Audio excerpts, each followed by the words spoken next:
여덕선 목사입니다. 사랑하는 우리 구독자 여러분과 함께 탐구 파워포인트 갈라디아서 오늘은 5장 말씀입니다. 5장을 어느 열쇠로 열면 좋을까요?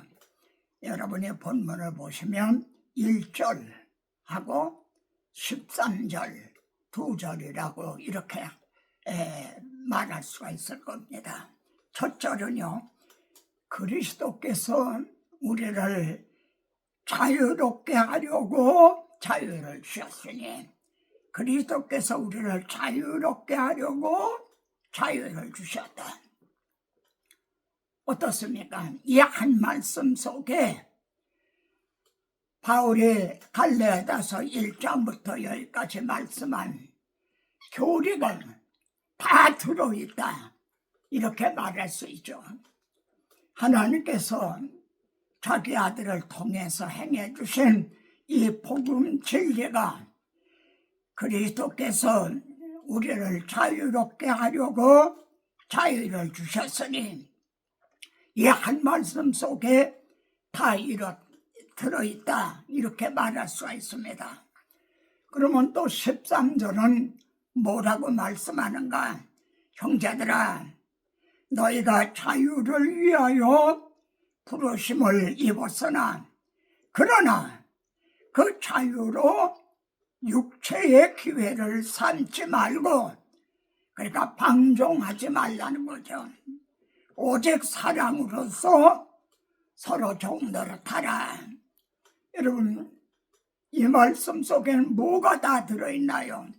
실천윤리, 우리가 행해야 될 것이 이 말씀 속에 다 들어있다. 사랑의 종노릇, 율법의 멍에를 메고 종노릇하던 자들이 이제는 사랑의 종노릇한다는 말이죠. 이 안에 우리가 행해야 될 윤리가 다 들어있다 할 수가 있습니다. 이 점에서 보면요, 우리 주님께서 우리 대신 총죄를 받으셨죠. 십자가를 지셨죠. 심지어 우리 대신 저주를 받으셨다, 이렇게까지 말씀했죠. 그리고 우리에게 자유를 주셨어요. 그런데 또 주님은 어떻게 하셨나요? 영광의 보좌를 내놓으시고 낮고 조용한 이 땅에까지 오셔서 종의 모습으로 오셨죠. 그리고 잡히시던 날, 다른 날도 아닌 잡히시던 날만, 그리고 내일이면 십자가에 달리실 그 시점에서 제자들의 발을 씻어 주심으로 사랑의 종노릇하는 그 본을 보여주신 분이 예수 그리스도십니다.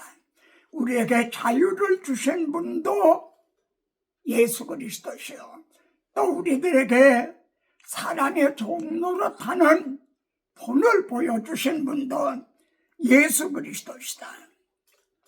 그러면 굳건하게 서서 다시는 종의 멍에를 매지 말아라, 이렇게 말씀합니다.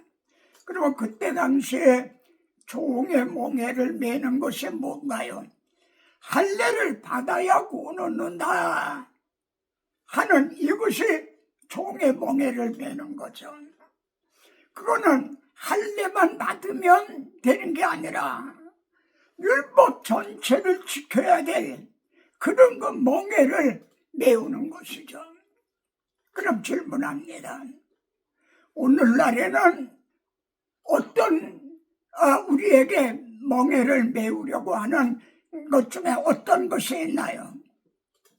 오늘날 설교자 중에서는요, 할례를 받아야 구원 얻는다, 이렇게 말하는 사람은 없습니다. 그런데 놀랍게도 세관점, 바울이 말한 이 칭의, 의롭다함에 대한 새로운 관점, 그러니까 새로운 해석이라는 겁니다. 그리고 유보적 칭의라고 하는 이걸 말하는 분이 있어요. 근데 이걸 주장하는 분은 한국 교회가 낳은 아주 세계적인 신학자다. 불로신학교 김세윤 교수가 유보적인 칭의를 주장하고 있는 겁니다. 왜 유보적인 칭의를 주장하는 이유가 됐는가? 믿음으로 의롭다함을 값없이 의롭다함을 얻었다, 이렇게 말하니까 행함은 아무래도 괜찮단 말이냐. 그래서 오늘날 교회가, 그리스도인들이 이 모양 이 꼴이 됐다는 거죠. 칭의 교리가 이렇게 윤리를 약화시켰다. 유보적 칭의란 건 뭔가? 지금 의롭다함을 얻었어요. 거듭났어요. 그런데 그 사람이 의로운 삶을 살았는가 아닌가, 마지막 심판날에 가서 합격도 되고 불합격도 된다는 거예요. 그래서 그때까지는 유보적 칭의라는 거죠. 자, 여기에는요 할례와 공통점이 있어요. 복음에다가 할례를 더해야, 할례를 받아야 구원 얻는다.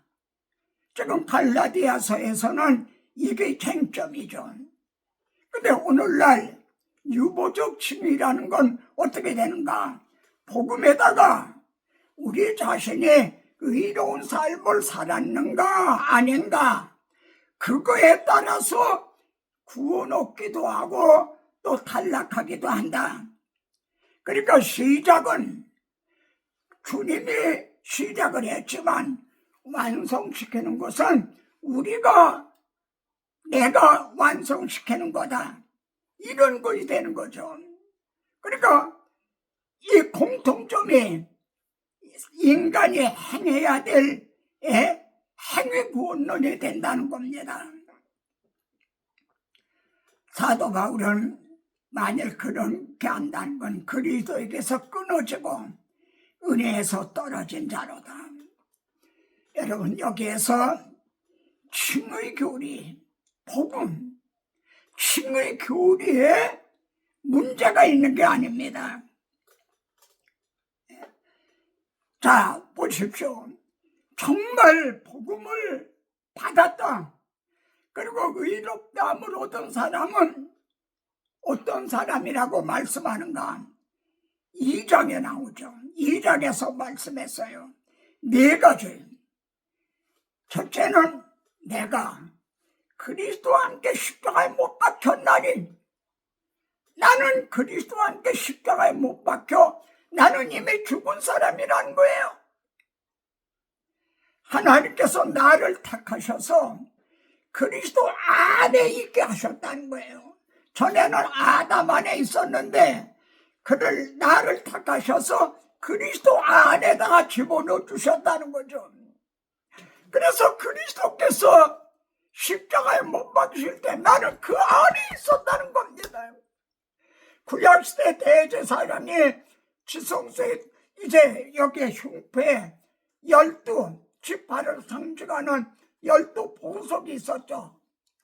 그렇듯이 하나님이 택하신 우리는 그리스도 안에 있었다는 거죠. 그래서 그리스도와 함께 죽고 함께 장사 지낸다 되었다가 주님의 부활하실 때 함께 새로운 피조물로 태어났다.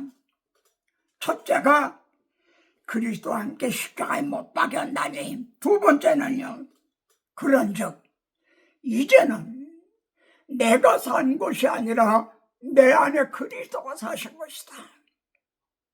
이게 복음을 이제 받은 사람, 의롭다함을 얻은 사람의 고백인 거예요. 내 안에 그리스도가 사신 거다.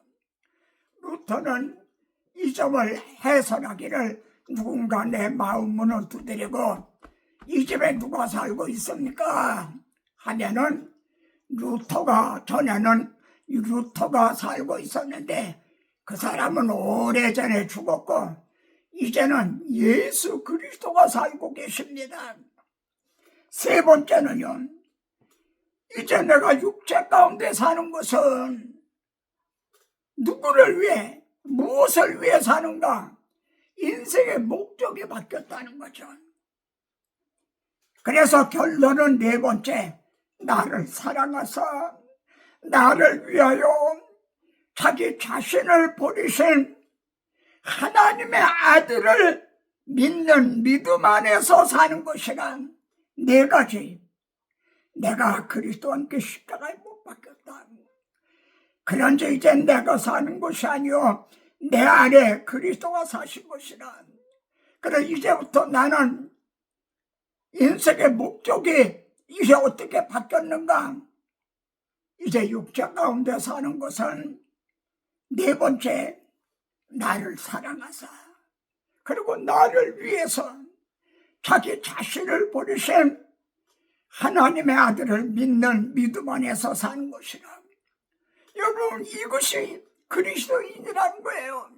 이것이 복음을 받고 위롭다함을 얻은 사람의 고백이라는 거예요. 갈라디아서를 기록한 바울은 로마서에서요, 로마서 14장 7절에서 우리 중에 자기를 위해 사는 자가 없고 자기를 위해 죽는 자가 없도다. 바울은 나는 이런 사람이다 이렇게 말하고 있잖아요. 우리 중에, 예수를 믿는 우리 중에 자기를 위해 사는 자가 없고 자기를 위해 죽는 자가 없도다. 만일 자기를 위해 살고 자기를 위해 죽는 자기 중심적인 사람이 있다면 그 사람은 아직 복음도 거듭남도 의롭다 함도 모르는 사람이라는 거죠. 백보를 양보했어도 아주 어린아이라는 거죠. 우리가 살아도 주를 위해 살고 죽어도 주를 위해 죽나니, 그런즉 우리가 사나 죽으나 우리가 주의 것이로다. 이것이 그리스도인이라는 거죠. 그러면은 문제가 어디 있죠?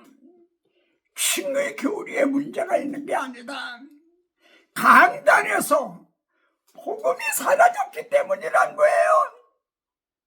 예수 그리스도를 문 밖에 세워놓은 라오디게아 교회같이 됐기 때문에 눈이 멀고 벌거벗고 그리고 예배를 드리고 있는, 그렇게 이게 문제라는 거죠.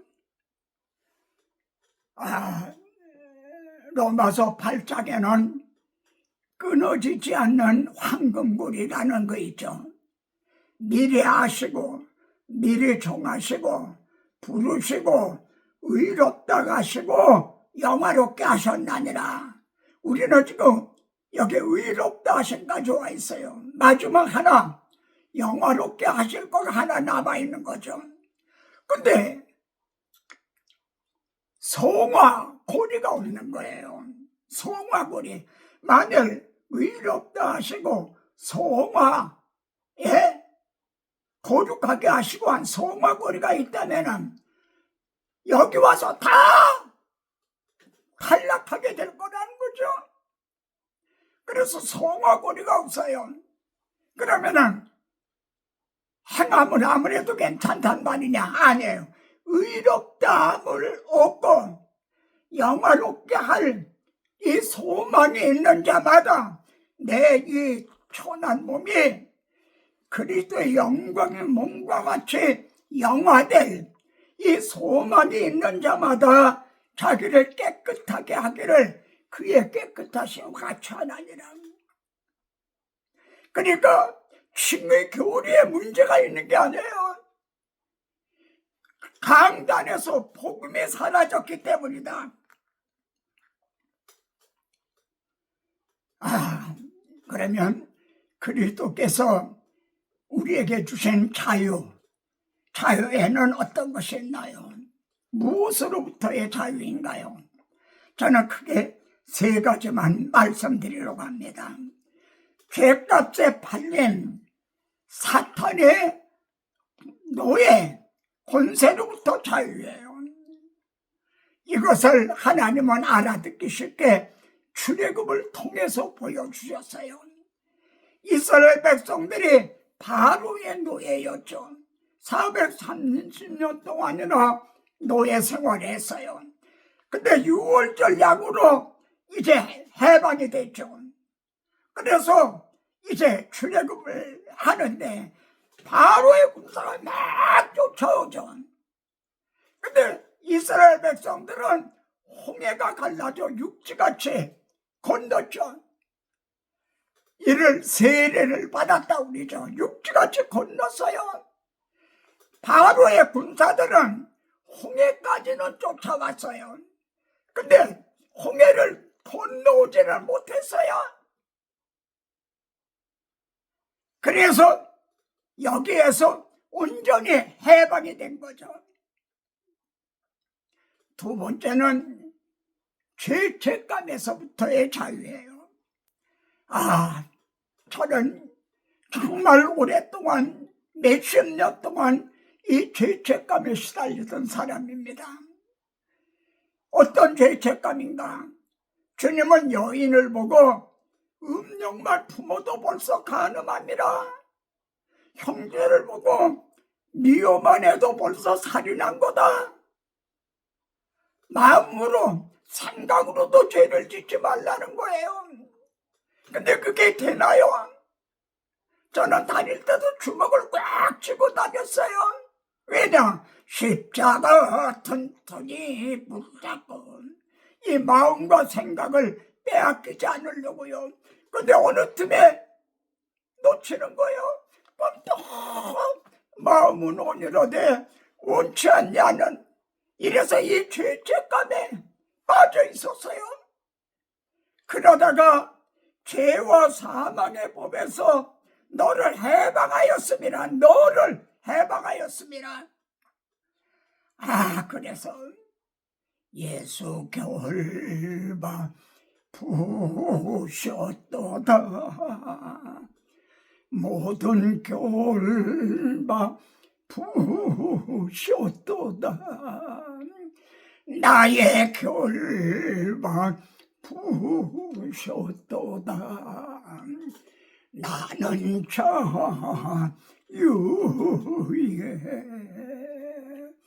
소리 높여 할렐루야. 소리 높여 할렐루야. 모든 영광 하나님께. 나는 자유에.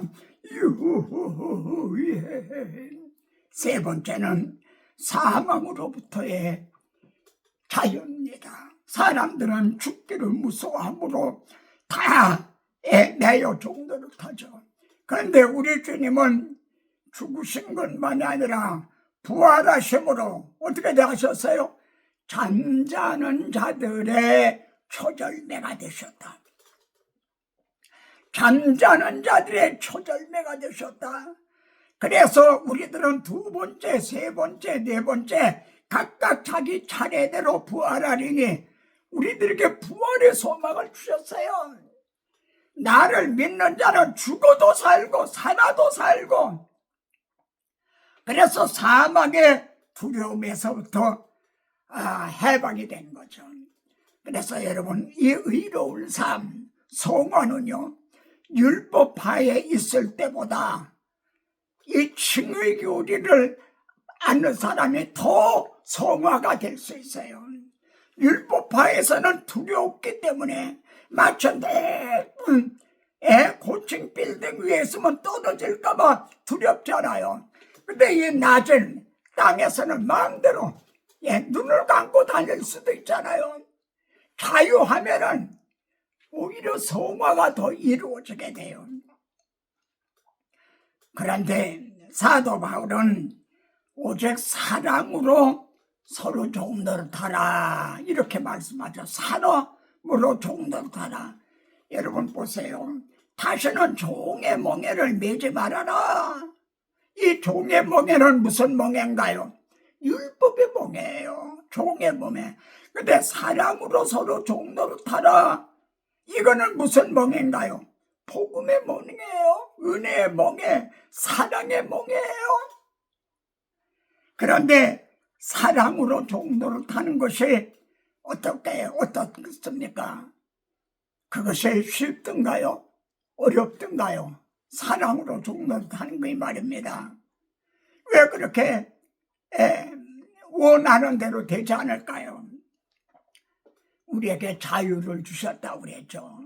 근데 이 자유는요, 영적인 자유예요. 영적인 자유. 영적으로 우리가 구원을 얻은 자유예요. 근데 꼭 찾아보세요. 로마서 8장 21절에는 영광의 자유가 있어요. 영적 자유와 영광의 자유. 이 영광의 자유는 뭔가? 우리 죽을 몸도 살리시리라. 죽을 몸도 이제 살리신다는 8장 23절에 이 썩을 것이 썩지 아니함을 입고 죽을 것이 죽지 아니함을 것을 입어요. 고린도전서 15장 49절에 보면요, 우리가 흙에 속한 자의 형상을 입은 것 같이 흙에 속한 자, 아담 하와의 형상이에요. 지금 우리가 이게 죽음을 흙으로 돌아가죠. 흙에 속한 자의 형상을 입은 것 같이 하늘에 속한 자의 형상을 입으리라. 우리가 거듭난 것은 썩어질 씨가 아니라 하늘에 속한 자의 그 씨가 우리 속에 있거든요. 그래서 예수 그리스도의 부활하심과 같이 되는 이게 영광의 자유예요. 우리에게 주신 건 영적 자유다. 영화의 자유. 이 사이에 끼어 있는 거예요. 우리는 네? 이 두 사이에 끼어 있는 거예요. 그래서 우리 속에는 성령이 계시니까 성령의 소욕이 있어요. 성령이 너는 이렇게 해라. 우리 속에 계신 성령님은 성령의 소욕이 있어요. 근데 우리는 아직 육신을 입고 있잖아요. 여기는 죄의 요소가 있어요. 그래서 육체의 소욕이 있단 말이에요. 그러니까 우리 안에는 성령이 계시고 또 죽을 몸도 있는 것 같이 육신의 소욕과 성령의 소욕, 이 둘이 우리 안에서 서로 싸운다는 거예요. 그래서 원하는 것이 이루어지지 못하게 한다. 그래서 하나님의 뜻대로 사는 건 사랑으로서 종노릇하는 삶을 사는 건 이게 어려운 거예요.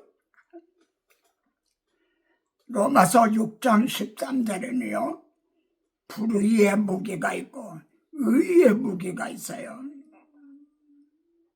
우리들의 입이라든가 눈이라든가 손이라든가 이것이 불의의 무기로 사용될 수도 있다는 거예요. 그런가 하면 지금 제 입은 하나님께서 의의 무기로 도구로 지금 사용하고 계시죠. 그러니까 성령으로 거듭난 사람, 의롭다 함을 얻은 사람도 아직 육신은 이건 죽을 몸 아니에요. 그래서 불의의 무기가 될 수도 있고 의의 무기가 될 수도 있다. 육신의 소욕이 있고 성령의 소욕이 있다. 그래서 여기에 서로 싸우는 갈등이 있는 거예요. 그러면은 우리가 의의 무기가 되기 위해서는, 성령의 소욕대로 하기 위해서는 어떻게 해야 될까요? 갈라디아서 5장 16절에서는 성령을 따라 행하라 이렇게 말씀합니다. 그러면 성령의 소욕대로 하게 되겠죠. 그러면 의의 무기가 되겠죠. 5장 18절에서는요, 성령의 인도하심이 되면 그래요. 성령의 인도하심을 받아라 이렇게 말씀합니다. 성령을 따라 행하라. 성령이 인도하시는 대로 행하라 이렇게 말씀합니다. 그럼 중요한 질문입니다. 어디 계신 성령인가요? 성령을 따라 행하라, 성령이 인도하시는 대로 내게 행하라. 그럼 어디 계신 성령인가요? 대답해 보세요. 어디 계신 성령인가?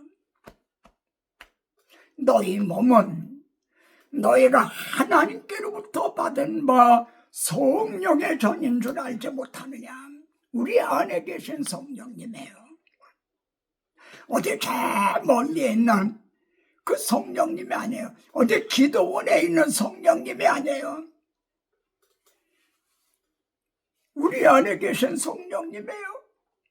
그러면 두 번째 질문, 우리 안에 계신 성령님은 그럼 어떤 방도로 우리를 인도하시는가? 어떻게 인도하시는가? 또 대답해 보세요. 우리 안에는 성령님이 계시고 또 하나, 새 언약을 마음에 기록을 한다고 하셨죠. 마음에 기록해요.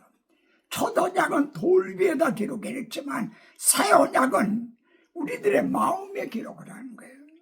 그러니까 우리 안에는 성령님이 계시고 또 새 언약, 복음이 기록이 되어 있어요.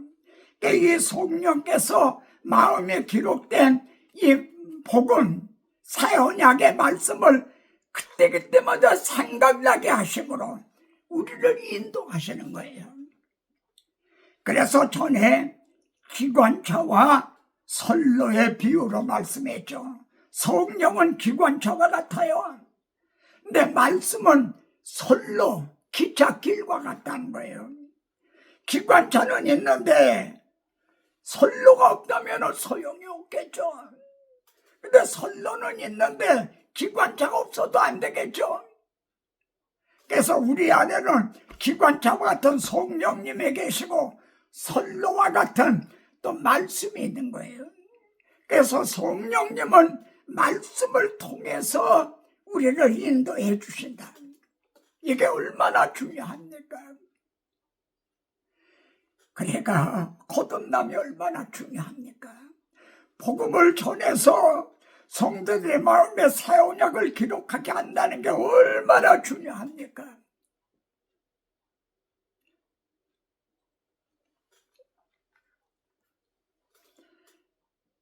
그리고 갈라디아서 5장 19절에 보면 육체의 일과 하는 일이 있어요. 육체의 일.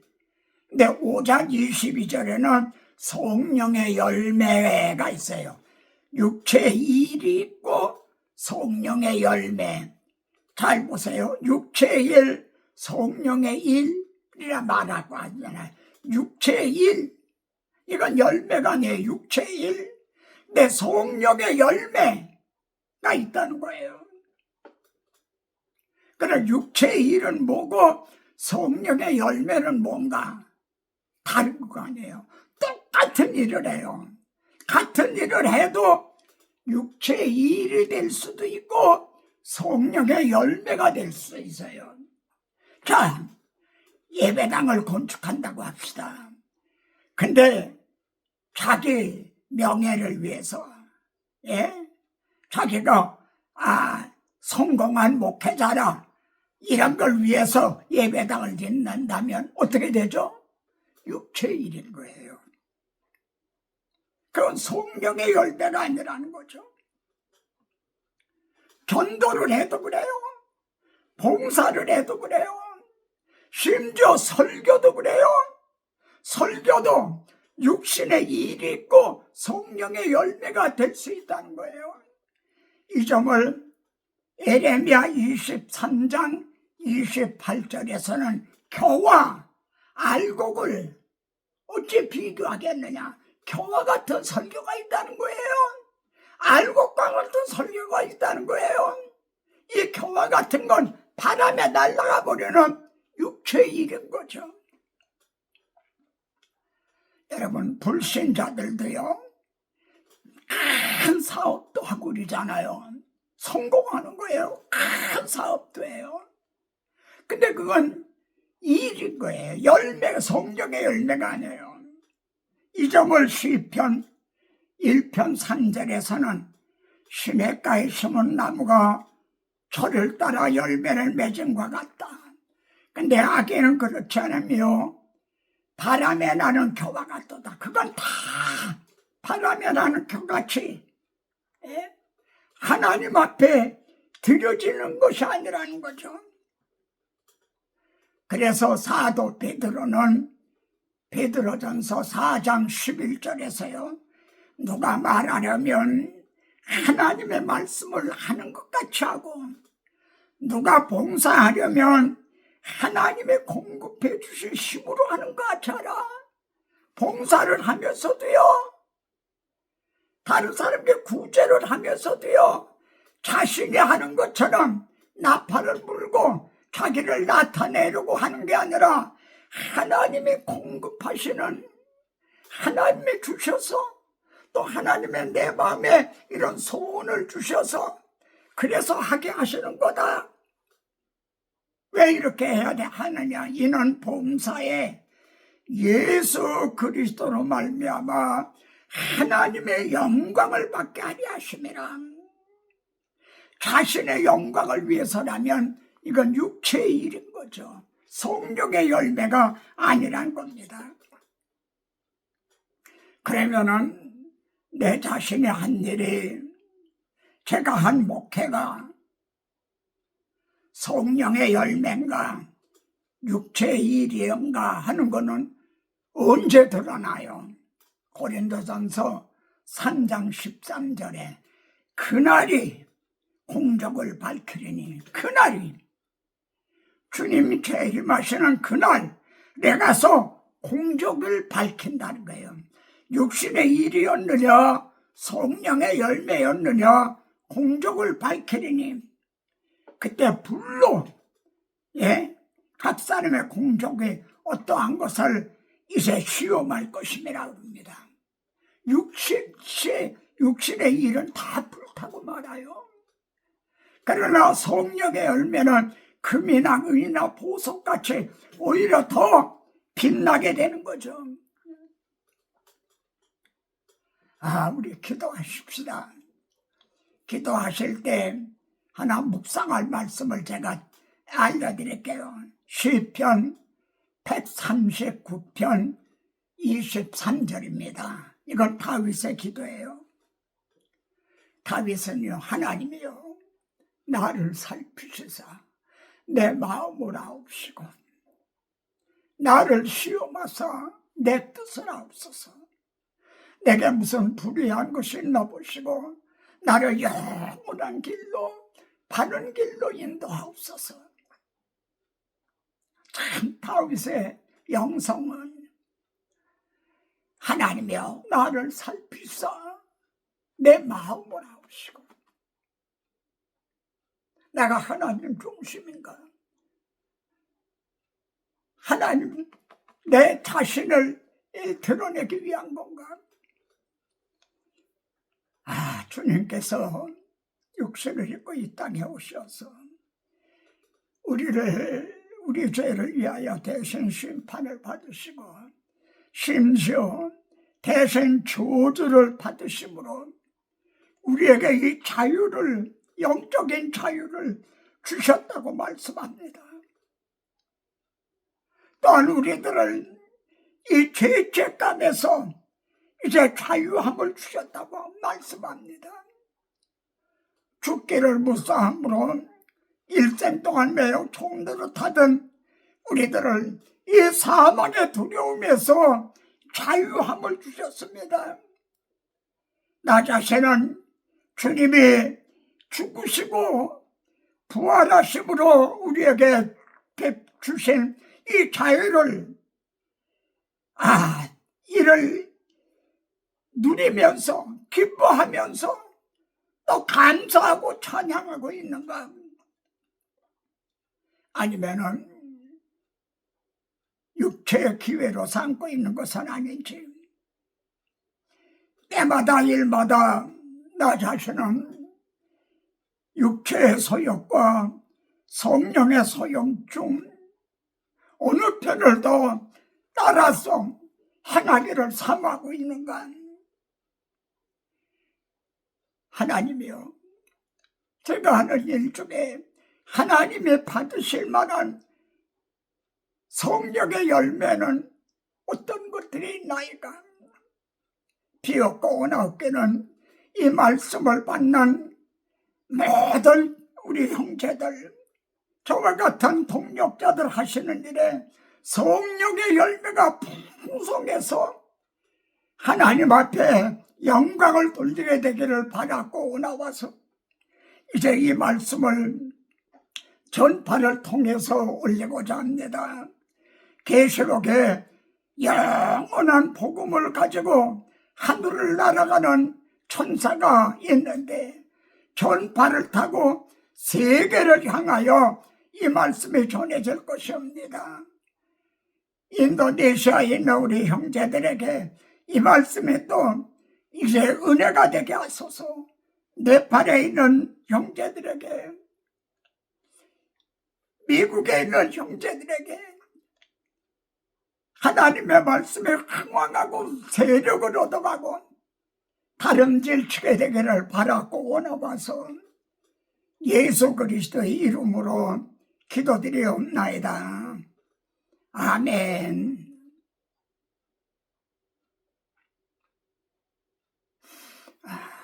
다음 시간에 더 뵙겠습니다.